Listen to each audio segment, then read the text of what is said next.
Hello friends, my name's the real Emile. Now, many would never consider taking a Ferrari off-road.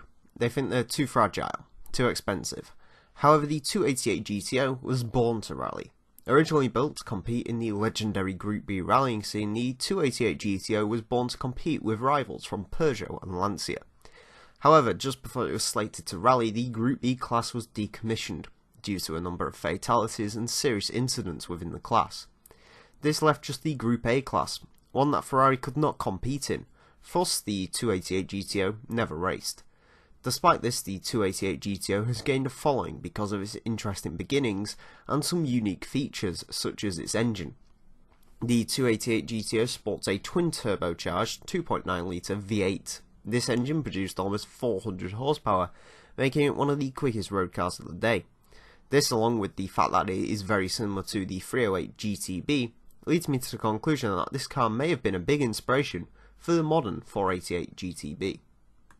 On track now with the Ferrari 288 GTO, and it sports 395 horsepower and 2,557 pounds of weight. To drive the 288 GTO is not too bad, it's pretty decent. You'll usually find with the retro supercars they're a lot nicer to drive than their modern counterparts. For example, the Ferrari F40 is an extremely nice vehicle to drive. The 288 GTO isn't quite as nice as the F40, it does have a bit of understeer, this vehicle. Now, I don't know really why it has understeer, you wouldn't really expect it from the Ferrari, but yeah, there is a notable amount of understeer present within the 288.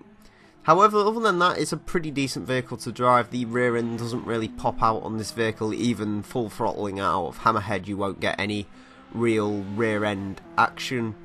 In a straight line, this vehicle is reasonably quick through the follow-through. I am having to brake, and yeah, it isn't quite as fast through there as most cars. It was doing about 95 miles per hour when I first entered through, just because the understeer kind of played with the vehicle a bit. I occasionally had to lift off out of the tyres. Coming around the second to last corner, it is a little bit wide. Again, there you go, there's more of the understeer reaction. But the 288 GTO, it isn't a bad vehicle to drive by any stretch of the imagination. Onto the times on the 288 GTO, goes into 75th with a 120.102, beats out an Infiniti Q50L Rouge, a Porsche Cayman, Aston Martin DBS, Ferrari 250LM. That's a pretty decently quick time, it's not too far off a Porsche 996 GT3 as well. So the GTO is a pretty decent vehicle to drive. Still, I'm not a huge fan of it per se, I'm not overly attached to the looks or anything like that, but there you go. Anyways, friends, I do want to quickly apologise. It should have been the Lamborghini Diablo this week. Unfortunately, I actually found out the Lamborghini Diablo had already been around the track, and I actually hadn't realised when I put it into a straw poll. So I do apologise for that.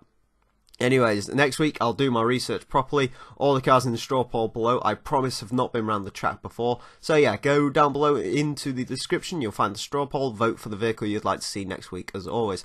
Anyways, friends, I want to thank you all very much for watching. My name's been the real Emile, and until next time, farewell.